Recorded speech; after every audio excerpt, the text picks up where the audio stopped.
Well, the big story the last couple of days, once again, the smoke from the eastern Canada wildfires drifting into the area. Some hazy conditions yesterday and again today, although we did have a few light rain showers around the lunch hour here in Lexington. Unsettled stormy weather pattern, that's going to be hanging around. Now, of greater concern, I think, into the midweek, some heavy rain and may up the flood threat a bit, considering how saturated the ground is. But there is good news for the upcoming weekend. We may dry out.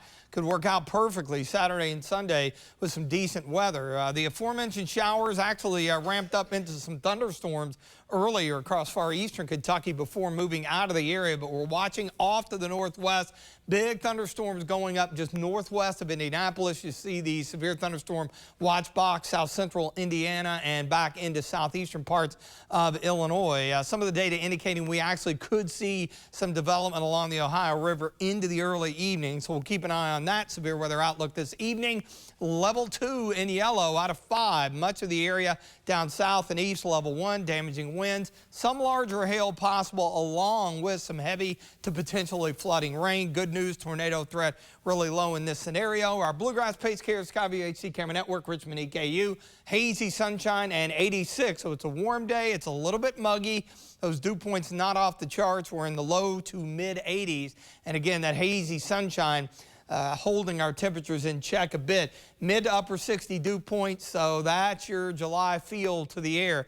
We've got an area of low pressure riding along a frontal boundary, which will slowly take its time working down into the central part of the Ohio Valley. You see big storms rumbling through parts of Missouri just southeast of the center of that low. Notice our futurecast here again, trying to fire these things up into the early evening along the Ohio River and then dropping everything into eastern Kentucky deeper this evening. We'll see if that scenario plays out. Obviously, if it doesn't fire, all bets are off. That hazy sunshine actually kind of contributing a little bit, and that may inhibit some of the development. So we'll keep an eye on that tomorrow morning. Starting out dry, could see a few pop-ups late morning, early part of the afternoon as that boundary hangs over the area. But it's not going to move through completely, and as a result, you see our muggy meter here. We stay in that humid air, and especially into Tuesday and Wednesday, it's way up there, so plenty of available moisture for any storms that develop and move in to produce some heavier rainfall. Notice by Friday into Saturday, it gets much more comfortable. That coincides with that good weekend. So as this low heads eastward, notice the yellow. A thunderstorm complex should develop and roll in here into Wednesday morning. That could produce some localized heavier rain.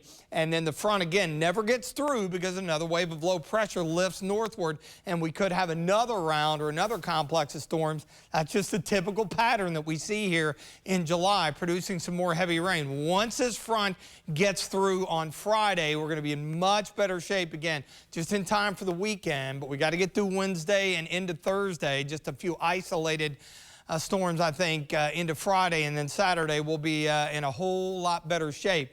But the concern is now until Friday, look at some of the heavier amounts of rain as far as the totals up here. We could see anywhere 2, 3, even 4 inches locally across south central and back into western Kentucky. And that, of course, in and of itself, given the saturated ground, could really create some issues. 66, a few showers and storms possible tonight, especially early, and then partly sunny. A few storms around tomorrow. 85 areas that receive a little rain. Actually could be a touch warmer than that. We generally stay into the mid 80s, but look at the improvement for the upcoming weekend. Not only will it be less humid, it will be pretty comfortable. Our average highs are in the upper 80s. So, hey, we'll take those low and mid 80s on a later July weekend. And by this time next week, start to see the moisture return, temperatures climb into the upper 80s with a few pop-up storms in the afternoon.